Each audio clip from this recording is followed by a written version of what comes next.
காதலர் தினம். ரோமாபுரியை ஆண்டு வந்த 2ஆம் கிளாடியஸ் என்ற மன்னன் தனது நாட்டில் வாழும் இளைஞர்கள் காதலிக்க தடை விதித்தான். ஆனால் அரசனின் எதிர்ப்பையும் மீறி வாலண்டைன் என்னும் கிறிஸ்துவ பாதிரியார் காதலர்களை ஆதரித்ததுடன் அவர்களுக்கு திருமணமும் செய்து வைத்தார். அதன் காரணமாக கிபி 269ஆம் ஆண்டு பிப்ரவரி 14ஆம் நாள் காதலர்களுக்கு ஆதரவாக இருந்த வாலண்டைனின் தலை துண்டிக்கப்பட்டது.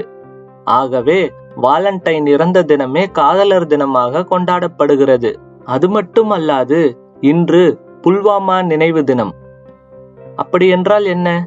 இந்தியாவின் ஜம்மு காஷ்மீர் புல்வாமா மாவட்டம் அவந்திபோரா பகுதியில் ஸ்ரீநகர் ஜம்மு தேசிய நெடுஞ்சாலையில் மத்திய சேம காவல் படையினர் சென்று கொண்டிருந்த வாகனங்கள் மீது 2019 பிப்ரவரி 14ஆம் நாள் நடந்த தற்கொலை தாக்குதல் புல்வாமா தாக்குதல் ஆகும்.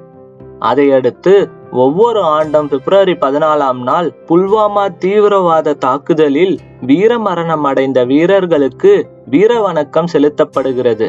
நமது சுதந்திரத்திற்காக தங்கள் இன்னுயிரை தியாகம் செய்த அந்த 40 CRPF புல்வாமா தியாகிகளுக்கு வீர வணக்கம் செலுத்துவோம்.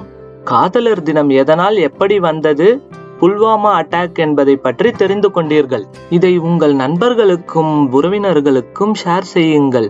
நமது வீடியோவை பார்க்க வற்புறுத்துங்கள். இதுவரை நமது சேனலை சப்ஸ்கிரைப் செய்யவில்லை என்றால் சப்ஸ்கிரைப் செய்து விடுங்கள். அது மட்டும் இல்லாமல் அருகே இருக்கும் பெல் பட்டனையும் பிரஸ் செய்து ஆல் என்ற ஆப்ஷனை செலக்ட் செய்து கொள்ளுங்கள். இது போன்ற அருமையான தகவல்கள் உங்களை வந்து சேரும். நன்றி, வணக்கம்.